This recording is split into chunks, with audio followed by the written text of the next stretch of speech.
welcome to Modern Musings, conversations with the maiden, mother, and crone, looking at ourselves and the world through the lens of the 21st century.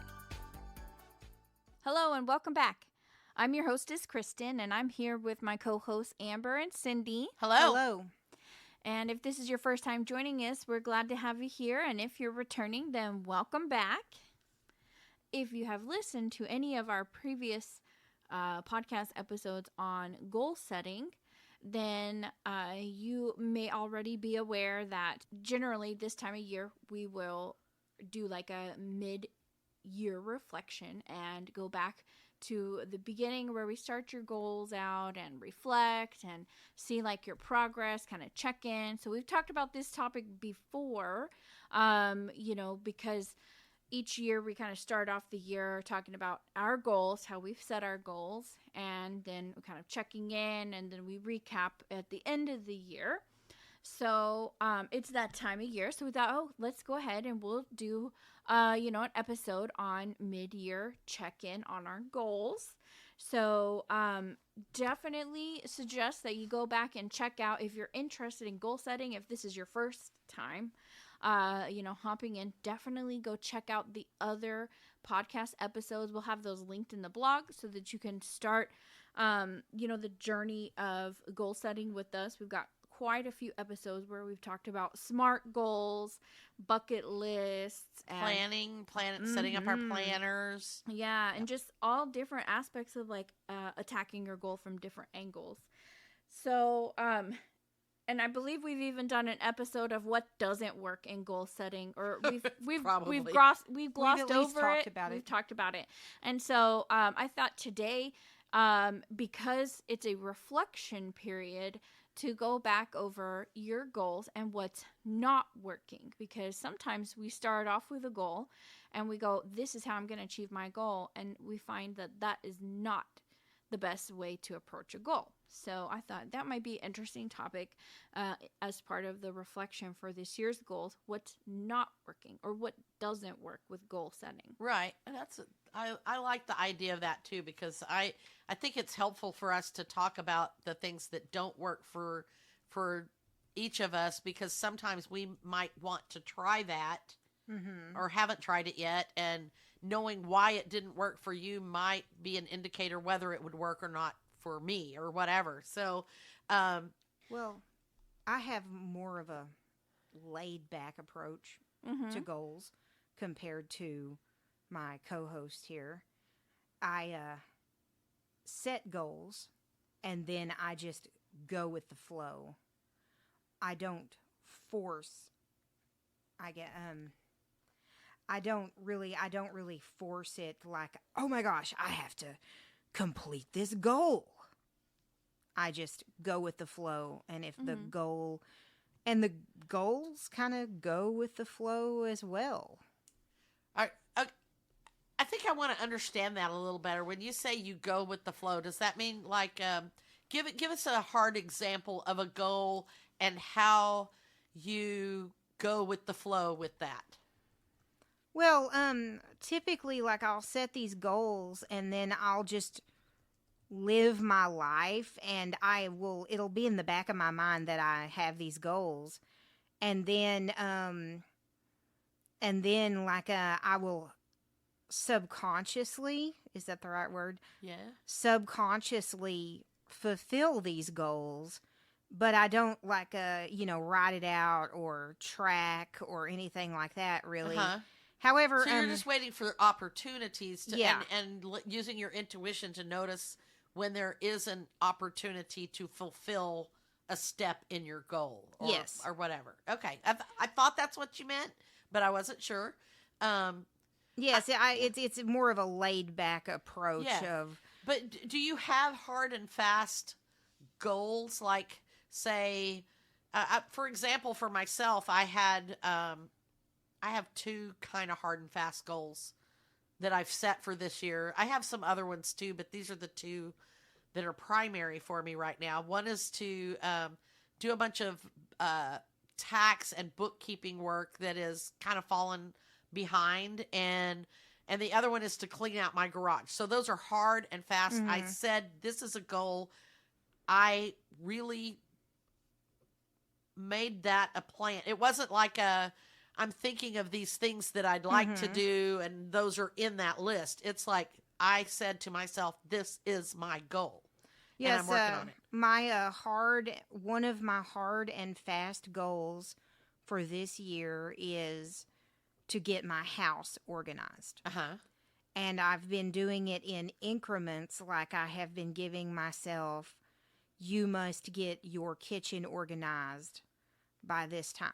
Uh-huh. And then now I started like at the back of the house, and I'm working my way up.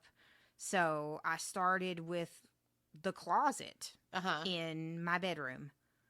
I thought that was like you need the closet, you need to organize your shoes and your clothes, unpack your clothes and everything like that. So I started with the closet in the bedroom, and then I branched out to the bedroom, like buying things as I needed, like new curtains, whatever. And now I have just finished the kitchen, and now I'm branching out to the living room. But these weren't hard and fast. You didn't have a list. I'm going to do this, then this, then this, then this. Well, I had I'm going to do, the bedroom first. I had this is what I'm going to do first. And Right. this is how I'm going to organize piece of it. paper, like a handwritten list. Or it's just No, mental it was list. it's just a mental list of Yeah. what Okay. and then So do you keep, are planning then. You're just not writing it In your out head, and tracking. Well, I keep a lot of lists on my phone because Uh-huh. I have my Yeah. phone with me all the time. I have a goals planner with the to-do lists that Yeah. I make. But I do have I guess this is odd, right? In my personal life, I'm not like as hard and fast as I am with my work life. Right. Like my work has deadlines, so I have everything lists and everything like that on a planner or whatever. Yeah. written out at work, and I keep it at work. Like, Right. this is what I need to do today by this time. So I'm very strict about my work goals, to-do list, what I need to do, what I need to accomplish. And I'm more relaxed about my personal life. Right. Right. Like, but my hard and fast thing is I had all of my stuff in like one of those storage pod things. And it was sitting in my front yard, and it was a big eyesore. Yeah. And I Like wanted my garage. I wanted to get rid of it. Kristen even offered to come over and help me clean it out and everything like that because she saw it as an eyesore as well.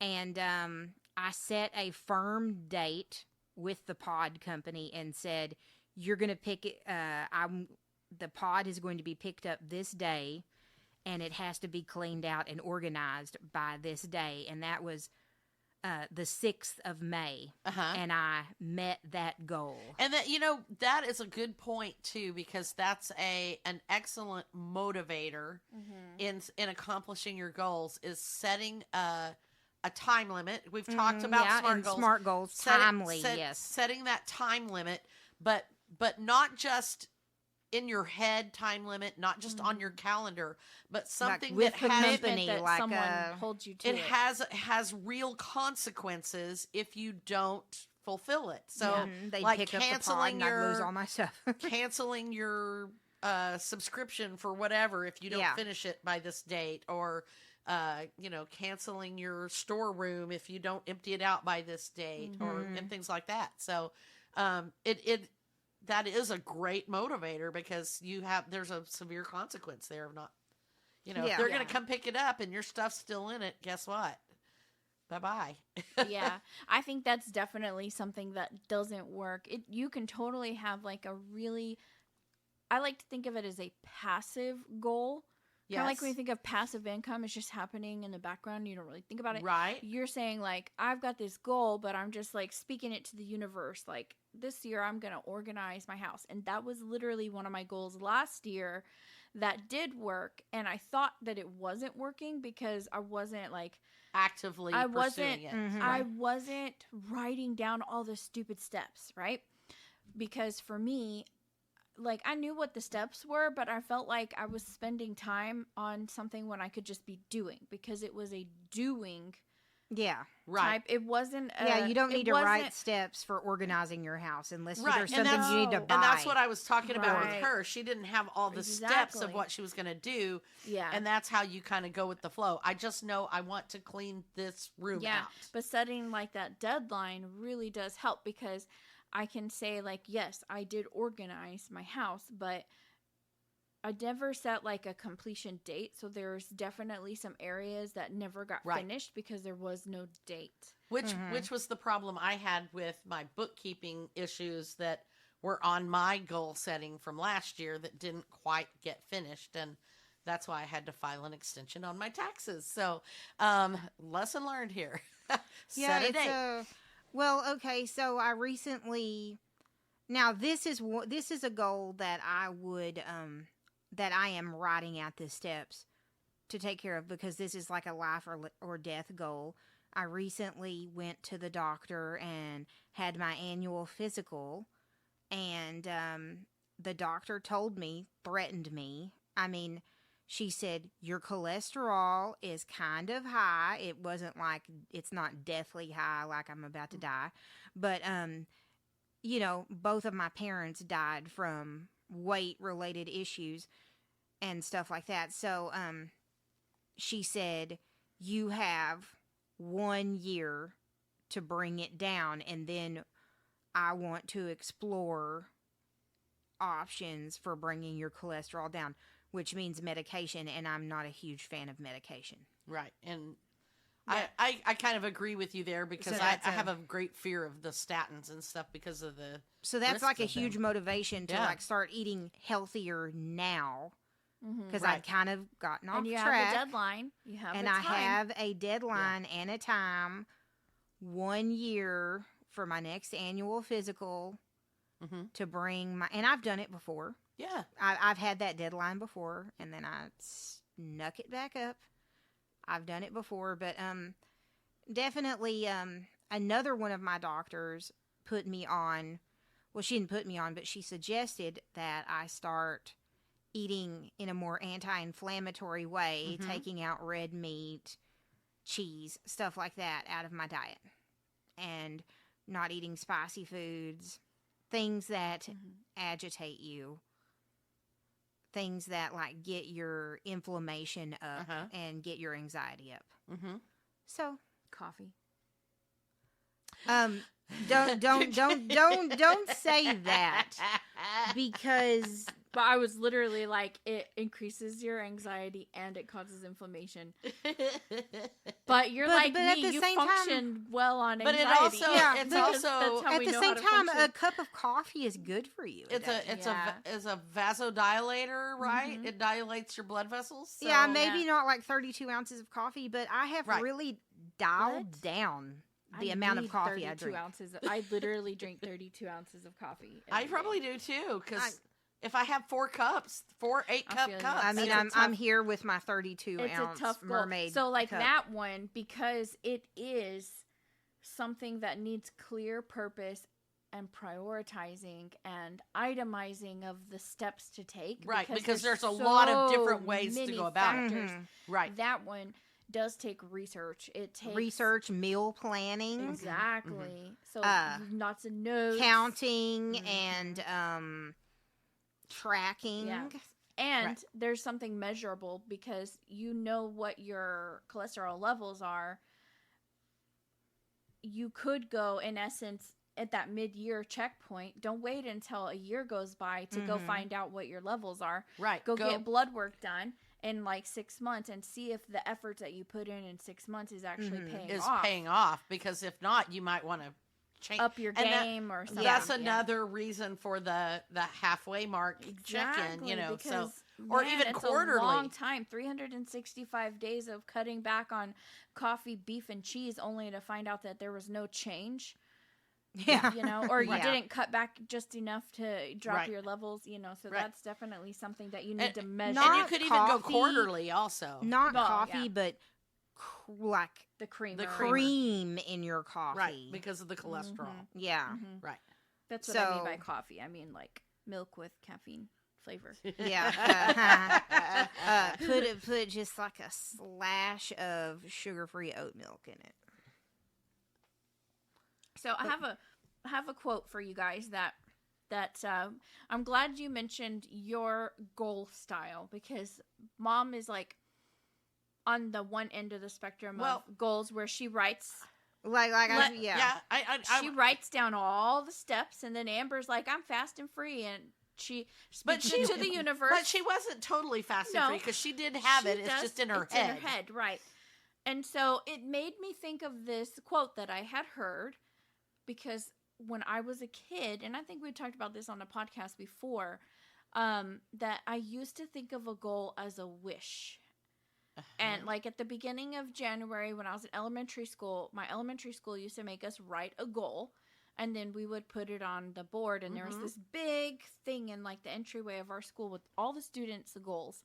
And I used to write my goal on there, but because I was, like 8 years old and 10 years old, 12 years old, I didn't know the steps to achieve a goal.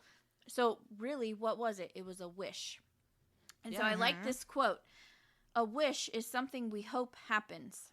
A goal is something we make happen. The main difference between wishes and goals are a clear purpose, effort, and priority. Yes.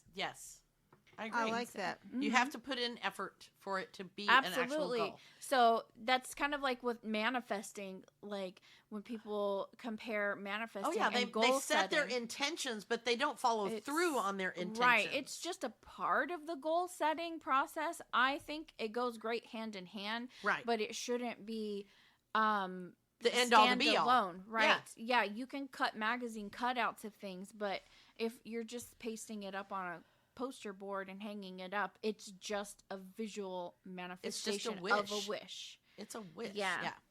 I agree. Now, you were talking about me being the write it all down, list it all out, Yeah. and Amber being the kind of flow with you go, or go with the flow. But I actually wanted to say this year I've been a little bit different too, because last year I set and in the past when we've done like Cultivate What Matters goal setting system, and Kristen and I have been kind of working on our own little thing lately, and I would list out all these things, and I kept finding that I was getting stuck because I had so many steps. And I had them prioritized in the order that I felt like they needed to happen, but I kept avoiding the same ones over and over You weren't and actually over. doing the I steps. wasn't You doing were those just steps. writing them out, yeah. I spent a lot of time writing it out and not much time at all doing them.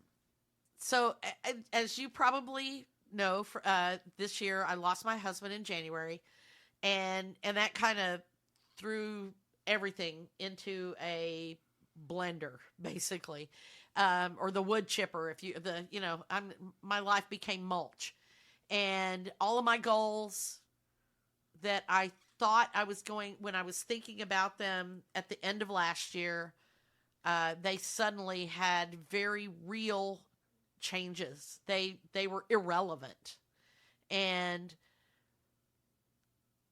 reeling in those changes, I was very late coming to the goal setting this year. In fact, I waited a long time to even look at goals. And when I decided to do my goals, instead of in the past where I had like all the different areas of my life, I had a goal in them.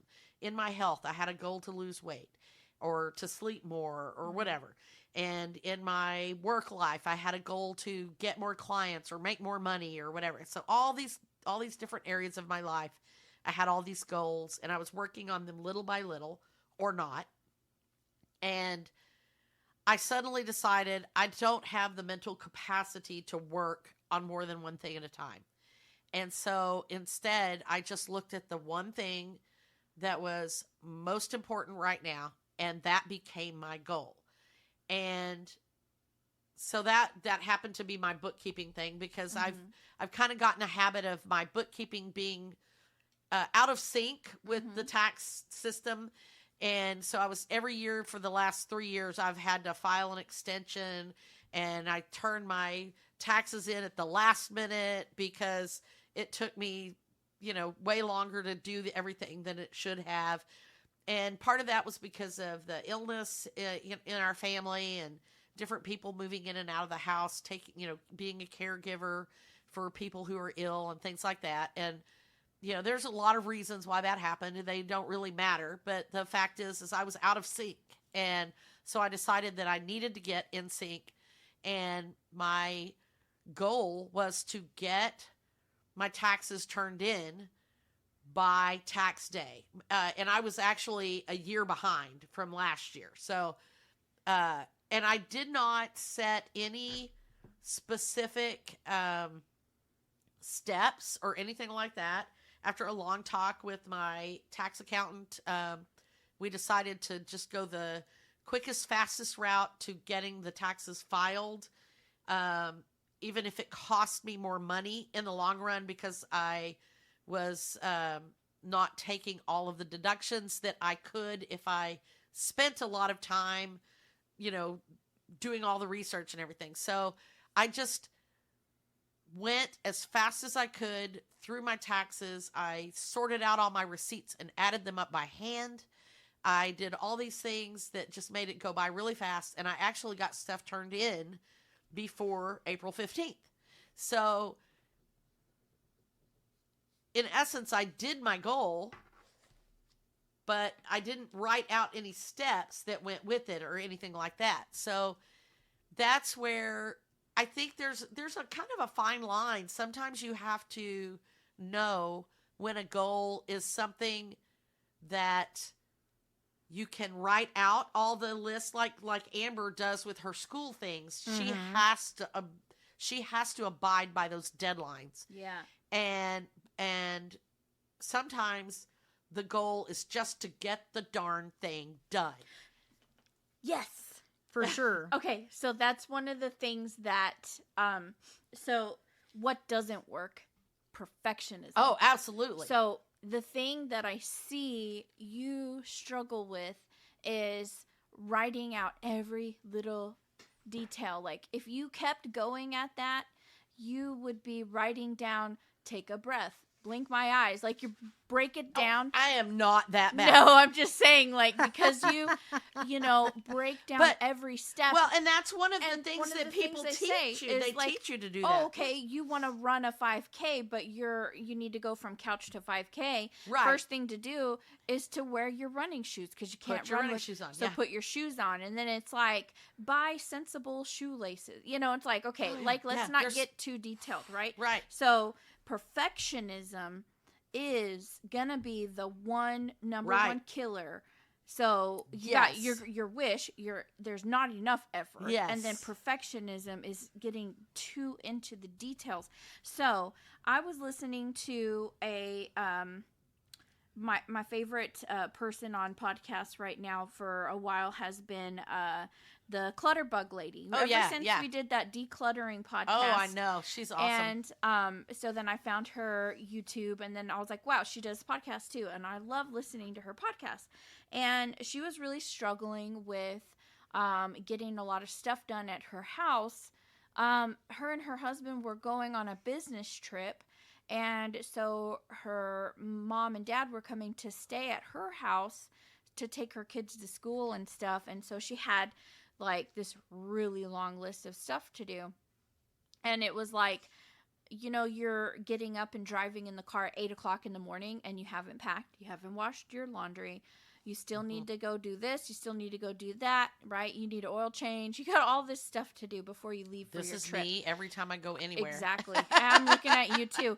So, because she was talking about her list, and she was like, okay, let me break it down to the things that are the biggest priority. Right. Right. And we talked about using like the Eisenhower matrix for something like this. And that's literally, she didn't say Eisenhower matrix, but she talked about putting the most important things on the list. And she was like, okay, my mom and dad are sleeping in my bed, so I should go change my sheets. Right. You know, and then she said, I'm going to go buy, they need food, but they can also, you know, feed themselves. So she went and just restocked the necessities. Right. That she knew the kids would need, and then left it at that. So it was a quick trip at the grocery store instead of a whole like hour meal planning thing. Exactly. Yes. So her thing that she was channeling while she was trying to knock out this list was Getmo, Getmo, which is good enough to move on. And she credited it to Craig Groeschel, who introduced the concept of Getmo at a global leadership networking meeting. And he, I guess, was like a speaker or something at the event. And he was talking about Getmo. And I loved that because it's like permission to accept the acceptable versus expecting perfectionism. Right.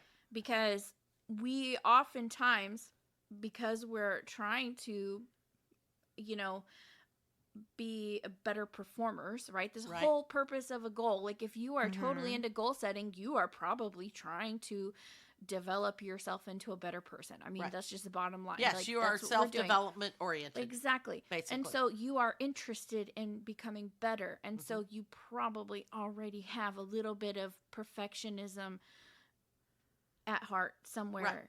And so that is one of the things that can really keep you from hitting your goal, which is interesting because to hit your goal is to hit perfectionism. Like, yes, I mastered my goal. Like, I did it. I succeeded. But at the same time, trying to like really make just the nitty gritty, like, I'm going to go run a 5K, but I have to have the perfect shoelaces and the perfect shoes. And no, just get out and start walking first. And then when those shoes wear out, go get some new shoes. Right. In the meantime, research and decide what kind of shoes you want. Don't start researching shoes before you actually get out and start. And that was basically what my accountant said. Yeah. Just pull out the receipts and pull out the ones that you know are tax related. Yeah. And let's add those up and go on. It's good enough to move on. It's good enough to move on. And I really think that helped me more than anything. And it's not to say that I won't go back to my old method of bookkeeping, but it was enough to get those old taxes out of my way. Yeah. And it was something that was hanging over my head all last year, and it was the thing I couldn't move past because I was trying to work on itemizing all of those receipts into my bookkeeping system, and my software kept crashing. I lost a half a year's worth of data, and I had to start over with it. And that was when he finally just said, let's just start from zero.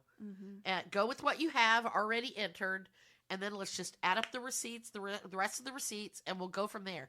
And it was so relieving to be able to do that. I felt like this weight was pulled off of my shoulder because it was good enough. It doesn't have to be perfect, and I moved on from it. So So likewise, the good enough to move on kind of thing applies to the other goals that I usually set. You know, like I said, I usually have one in all these different areas of my life, but this year, when I first sat down to do my goal setting, I kind of felt like I can't set real goals right now because I'm still reeling from the passing of my husband, and I don't know what I need to do this year. I could not set goals. The only reason I was able to set the tax and accounting thing was because it was something that was imminent and I knew that it needed to get done.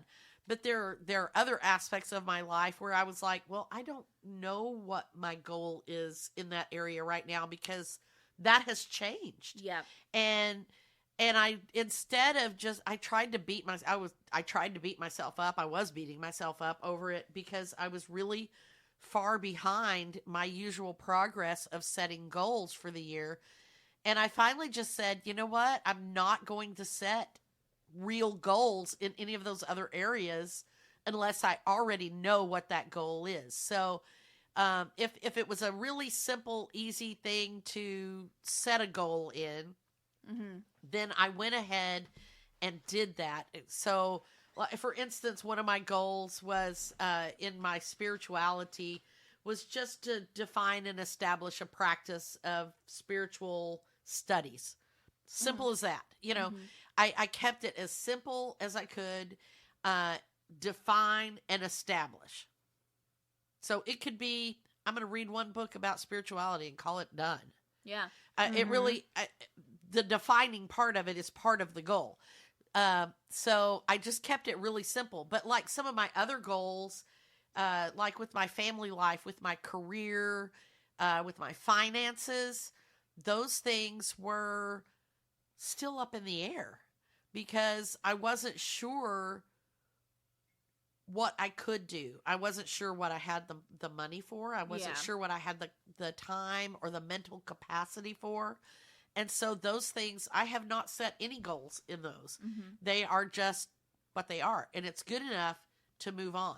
And as I go through and work on the goals that are imminent, the ones that need to be addressed right now, or the ones that can be worked into my existing lifestyle, and I find more room for the other goals, I can add those other goals in because they will begin to be more clear to me as time goes by.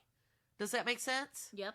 So Yes. it really is still, even though I'm adhering to my goal setting plans, it's still kind of a go with the flow kind of thing. And it really is. And it's kind of working right now. I may not be accomplishing as much as I would like in some areas, but it's also, I am accomplishing more than I have in several previous years. So, I think that was helpful. You know, that good enough to move on, do what I can, give up this idea of perfection. And that perfection thing is something that kills all of us. We all, in some area, in some way or another, either in being perfect and setting up the perfect plan, or in Expecting the perfect outcome. Yeah. Or the perfect timing. Because sometimes the timing is not perfect. Sometimes you have to do something with imperfect timing, but it's because it happens, you know, at the spur. This may not be the perfect time to do it, but I got to do it right now. Yeah. And you just get it done. Yeah.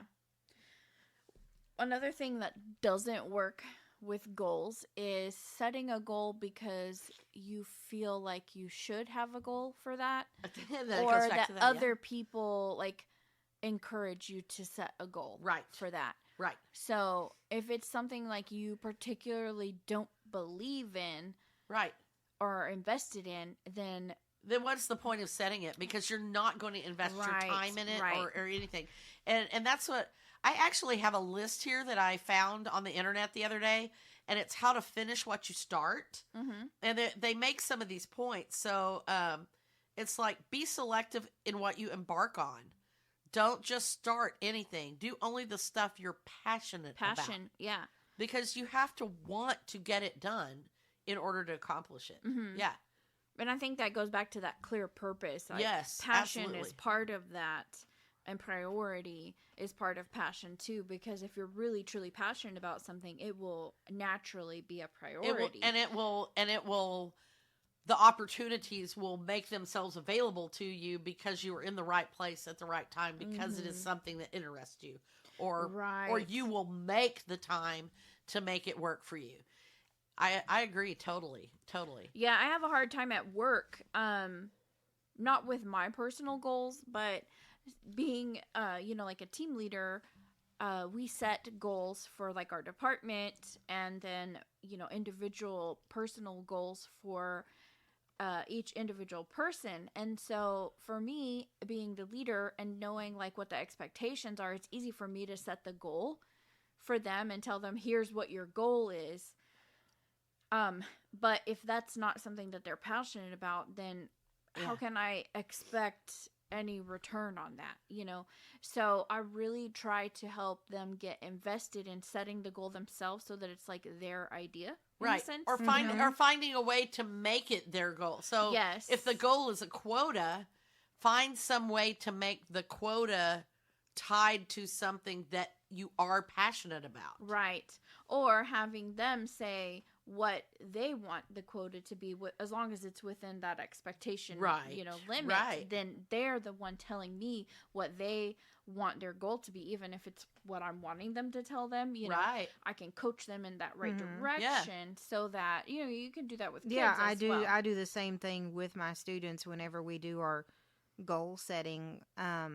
My 11th graders this year were in a college class, and I was the teacher of the college class, and at the very beginning of the year, we did an exercise called Time Management Strategies, where students had to pretty much map out, like a rough map out of their semester and how they were going to study and how they were going to... So they're personally making a commitment on paper.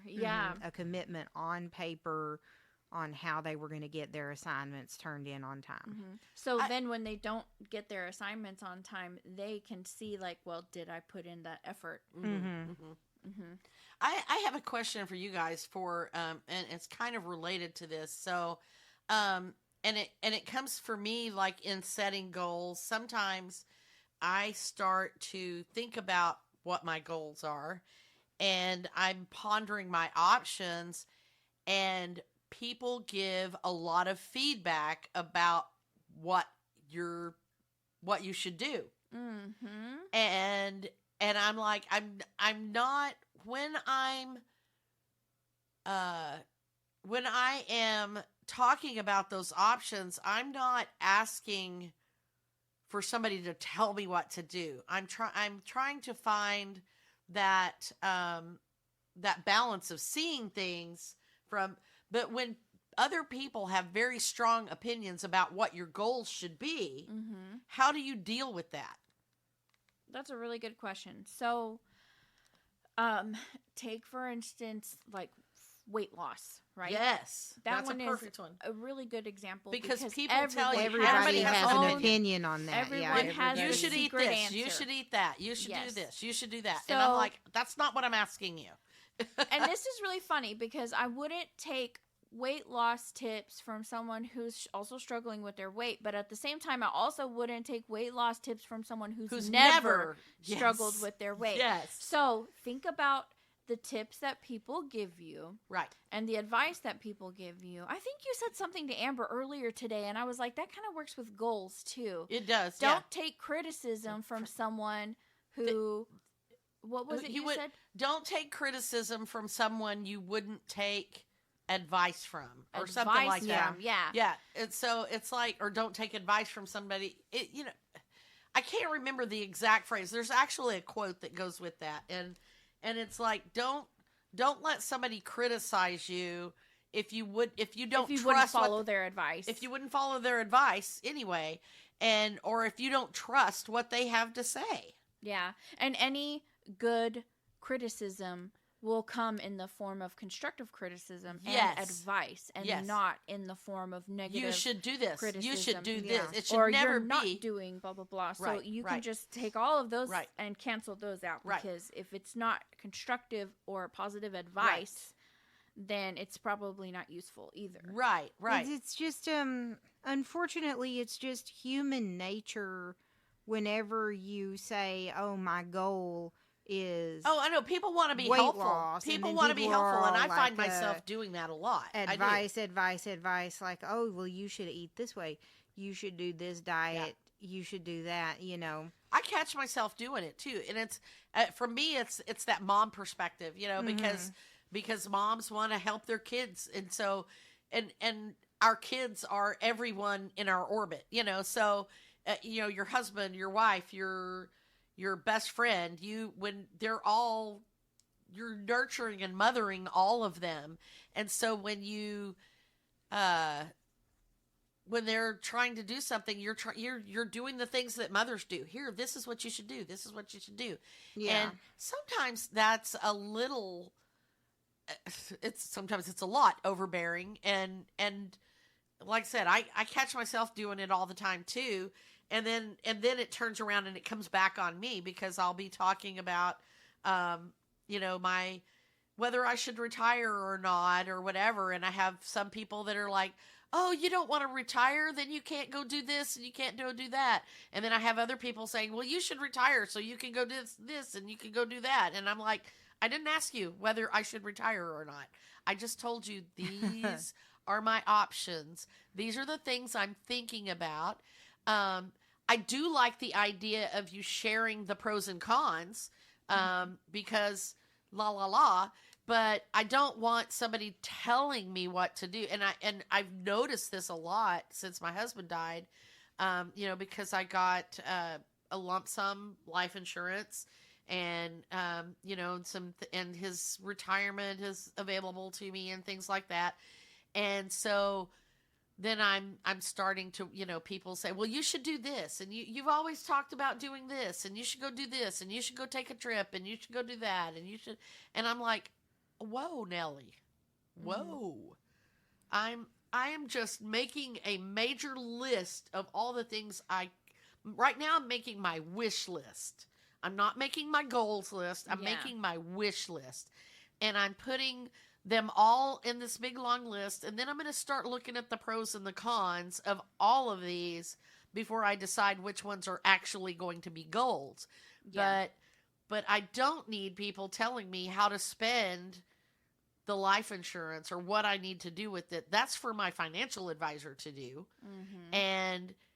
And I have ideas of what I want to do with the money or whatever, I don't mind the idea of this is an option you could do with it, but don't put it in that form of you should do this. I don't know. It's just kind of weird. So, I mean, the more vocal you are about any goal that you're working on, the more you will likely have you will have people sharing their input. That's just human nature. I think Amber, so too. remember when you were getting married and you were planning all of the things, and you had like a big phone group of people. Well, and I was just, giving soundboard, like, oh, what if we did these colors? Yeah, and I was just like, laying things out there, and then they everybody almost just made you cry. You were like, I'm just not going to even do this at all because I don't.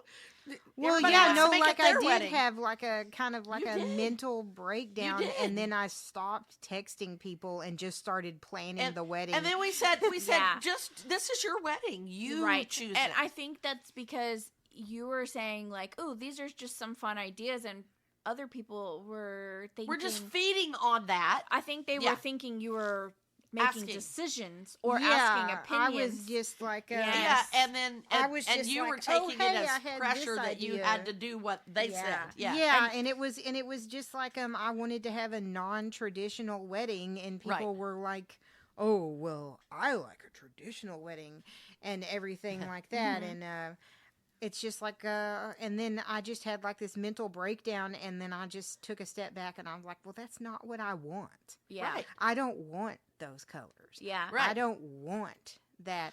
And it's so funny because, we were talking about like writing things down and how I keep a lot of my goals in my head and not write them down. Like in my head, I had all of this planning and everything like that, and on my phone and stuff like that, but I didn't have like this huge big wedding binder like Kristen did or anything like that. And then I remember I didn't. That was my mom. Yeah. And then Cindy comes at me and she's like, what do you mean you don't have any of this planned out? Blah, blah, blah, blah, blah. It should be like this and this and this. And I'm like, it is. It's in my head. I have an exact idea of what I want. And just it's because so it's not like a vision board or anything like that. And it's so funny because we're both Sagittarius, but I think just because of the years apart that we are, and or the days apart that we are, and all that, and and the ways we were raised also, there's a lot of things there. I am a November Sagittarius. That's true. You're a December Sagittarius. Yeah. So those are two completely different kinds of Sagittarius. Moon and rising signs are different too. And I'm very, plan it, make it Do it. Yeah. I'm write it out. okay. So Get them I am shoelaces. I am a Sagittarius sun, a Taurus moon, and a Virgo rising. This is down to earth, Bullheaded. bullheaded, down to earth, fiery, down to earth, bullheaded, planner, control freak. Mm-hmm. Yes, right. Yeah, yeah. So that's me. It is. Yeah. That is me.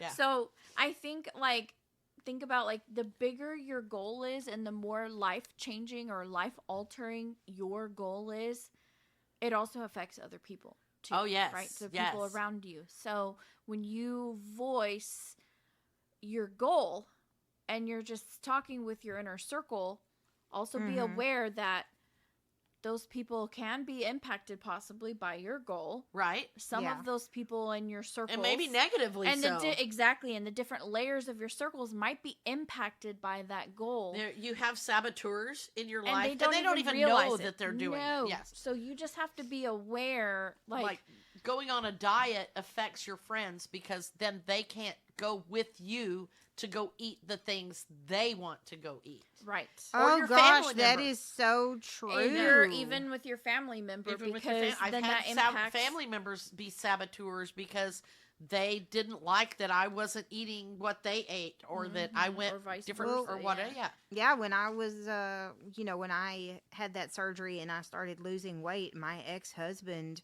was a major saboteur in that because he thought that I was going to lose all of this weight and then leave him. Hmm. That happens a lot. I left him for a different reason, by the way. Yeah, but But you did. I it's did not- leave him. Totally did. I You totally did. But that is not the only reason why they sabotage you, though. Sometimes it's Yeah. they want you to still be their buddy that goes out to eat donuts, Yeah. and they miss that, so they want you to go eat donuts with Yeah. them. So Well, I also mean, don't they take it can still personally. go eat donuts. Like, Right. even if I stopped eating donuts and Kristen really wanted to eat donuts, I'll still go with her. Right, but a so lot of she people can won't. eat donuts. Right. And I'll have that a would carrot be stick. Kristen's ego not wanting to be judged for not making. Yeah. The right choice. Man, yeah, just there's go- also okay. that. Honestly, though, people, just go and get the donuts by yourself and sit sadly and eat in the car. I'm I'm just not kidding. even- I'm just I've kidding. I'm just never. kidding. I'm like, that is the worst That's advice. bad ever. advice. Right. Okay, don't listen to me. Don't listen to me. No, I and- might have done that a and- few times in my. And I'm only using the donut thing because we've talked about this. Krispy Kremes are my Yeah. my evil delight there. So, and I haven't had one in like 2 years. So, but the idea, it's like I've had friends who went on diets, and then it was very sad for me that they wouldn't go to lunch with me anymore because they only ate food that they prepared at home. Mm-hmm. And I've had things like that happen, and so it's like, well, All right. So for that goal category, I'm gonna say that it can go either ways. It's Yeah, both it can. flip of the coin. You can totally ignore all of the good, sound, positive advice and miss out on good, sound, positive advice. yeah. Or you can also totally depend on other people to tell I you think- how to achieve I your think goal. it's And I think neither. they're both bad. That's what I'm saying. I think I it's think you need to have a healthy balance and know Balance when is- to filter out. right. It's weighing the source. Yes. Considering the source of where it comes from. So understanding Yeah. why that person gave that particular advice. Exactly. So if they're giving you good advice about things to eat and things to do, consider that they're giving that not in a way to control you, but in a way to help. offer you options. With love, yeah. With love. So take note of those options, weigh those options, and use them if they work for you. If they are giving you advice to do something that Is in fear of your goal. in fear Yeah. of your goal, or seems like it is selfishly motivated, then keep that in mind. And also consider why that they might have that selfish need to offer that, because maybe the answer lies somewhere else in that you can A compromise. a compromise. Yeah, like somebody wants you to go eat the donuts. Do like Amber said, I'll go with you to eat donuts, but I can't have one. Or if you want to bring donuts over and eat them in front of me anytime, you're welcome to do that. I just can't eat them. You can do things like that. Or if that person is saying, well, I want to go to this place to eat, and you won't go there anymore, we'll say, well, why don't you go get what you like, and I'll go get what I like, and we'll sit and eat together. Mm-hmm. And if you have someone telling you to stay in your lane, then tell them, we're in different cars. You stay in your lane. Yeah, there you go. There you go. Yeah. Excellent. I You know, like and I that. actually have in my goals book, and this is something that I go back and reflect on every once in a while. We did this activity a long time ago. We went to this intuitives meeting, and everyone that one. Everyone proposed a question or a goal. I love doing this activity. You sit down at the table, and so when it's my turn, we get 5 minutes. Everyone's got a sticky notepad, and I say, this is my question. My question, one of them was to stabilize my finances. I just gave a broad, I need to stabilize my finances, and I didn't tell them like, oh, I'm in debt or anything like that. You know, I let them I gave them the least amount of information so I could get the most out of them, because they were using their intuition to provide tips. Yes. And so they wrote down all these tips as on fast as sticky you can. notes, The idea is to write as fast as you can, as many ideas as you can. Slap those all on the table. And then at the end of the session, you take all your sticky notes and then you sort them out based on, like, is this something I can do now? Is this something I can do later? Is this something that doesn't make sense and I need to think about it? And literally, like, all of the things that I could do something with, I prioritized those. Right. And it kind of, like, ended up on an Eisenhower matrix. And we used that to, like, make the plans to start those activities. Right. And then there was a few that at the time I was like, you know, this doesn't make sense, but because they were speaking from their intuition, I saved them and put them in, like, on a piece of paper, and I have them all just kind of like sitting here on the back of my planner, and I'll go back and look at them every once in a while. And sometimes you'll run across something and go, oh, it makes sense now. So one of the things, like, I wanted to just kind of toss out there is sometimes when people give advice, it doesn't always make sense at the time, but it never hurts to just put it in your pocket for later. Right. Because it might actually, like, sink in. Right.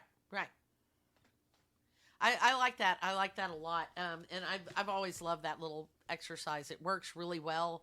And if you are ever at a place where you have a goal and you're not sure how to do that, that's a great way to get together with your friends or your family and do that. We did that one year as a goal setting session with our family.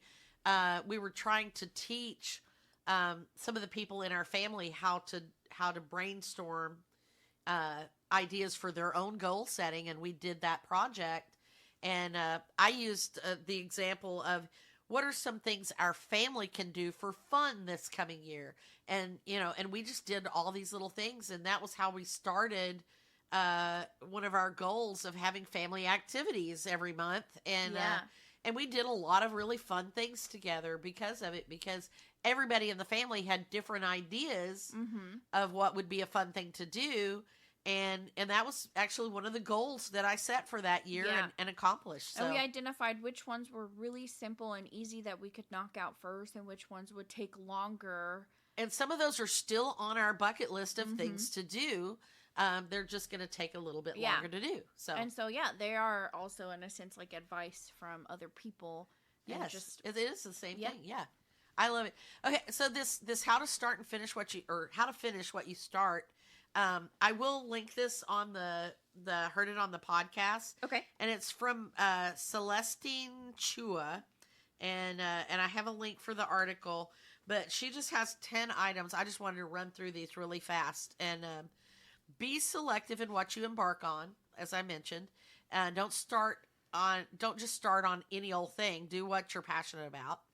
Number 2 is estimate the resources you need. This is going back to the SMART goals.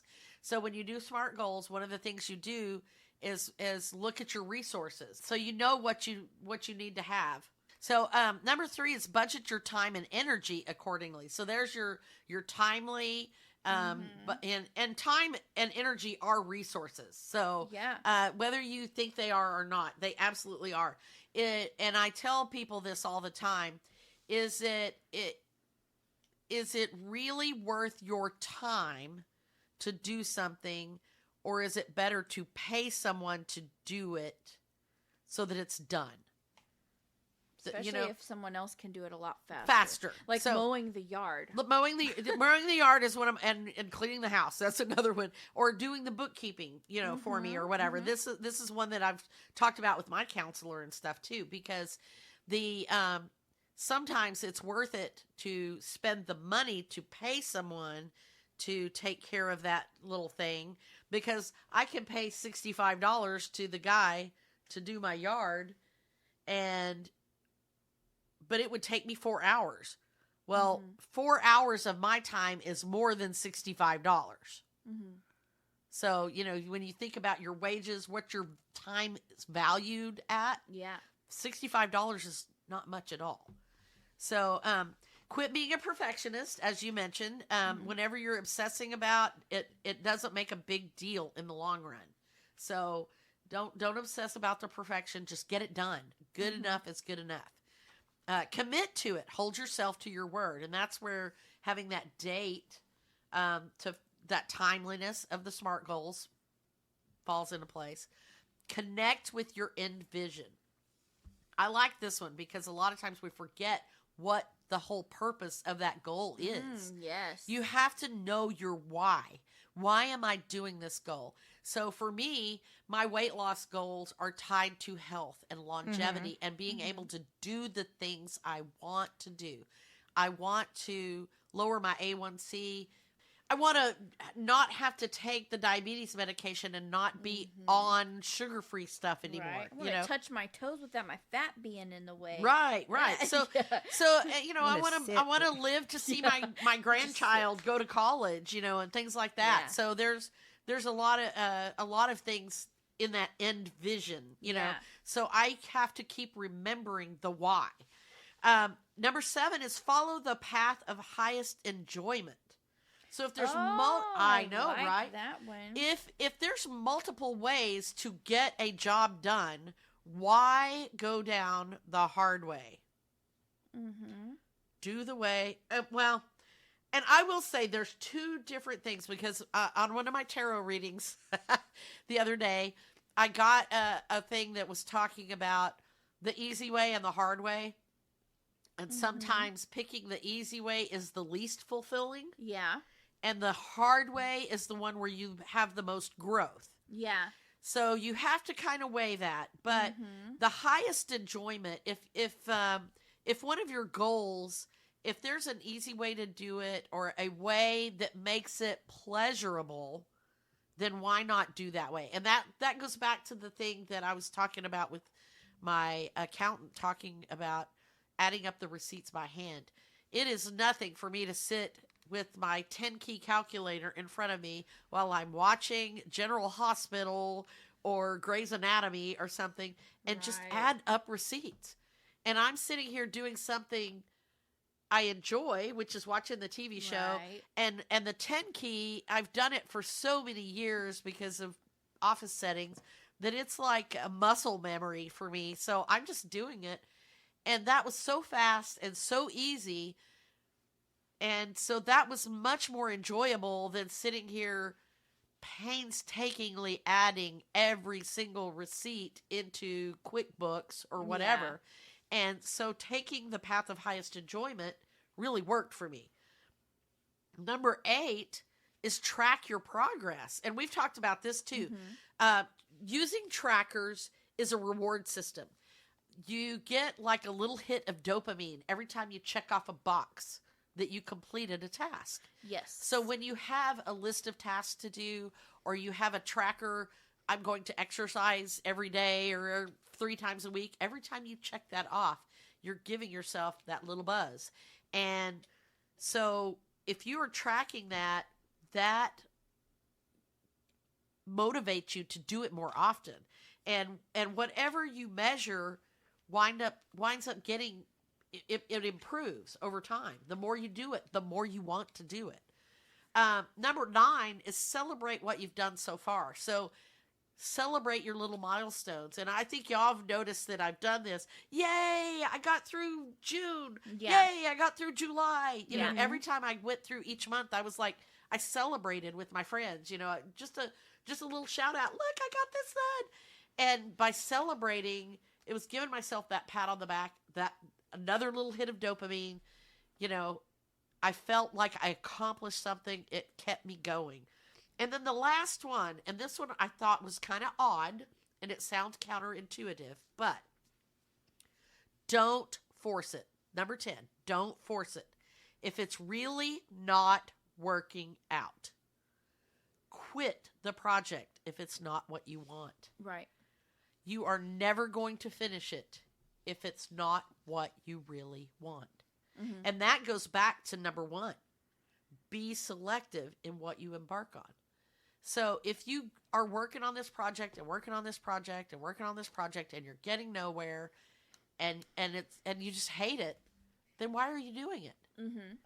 And I think that's a perfect example of a goal that you should just let go or change it.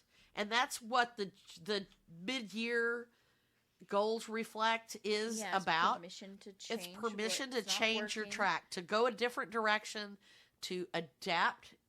Maybe your goal is no longer to lose 20 pounds by June. Maybe now it's, I'm going to lose 10 pounds by the end of the year or whatever. It's sometimes you just have to readjust what your goals are. You have to make them more realistic, or maybe your goal really isn't about the weight. Maybe you don't really care about the weight. Maybe what you care about is being physically fit.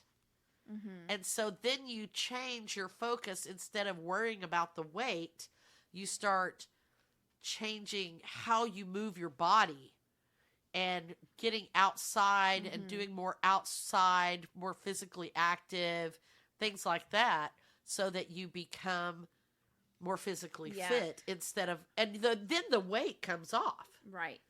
Or maybe at the end of it all, even if you didn't lose the weight, you have a better positive body image, or Yes. more self-esteem, or a Or really you're good enjoying routine at the yourself. gym. Yes. Already established. Right, Yeah. right.